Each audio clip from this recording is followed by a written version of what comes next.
Hey everybody, Ben Bauslug here from advertisers with Burrell's Chart of the Week. Do-it-yourself platforms versus communicating and working with a local sales rep.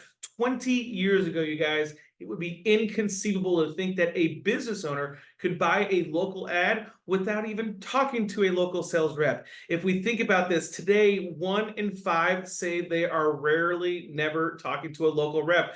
Could it be that do-it-yourself? We know Google, Facebook, Meta, all these platforms are providing their own access to these platforms.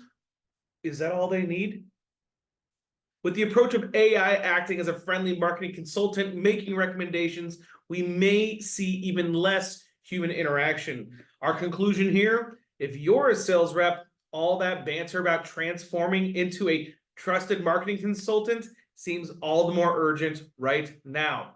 That important question to be asked is, what might that business owner want from human interaction that a computer's recommendation cannot duplicate? Or could you do better?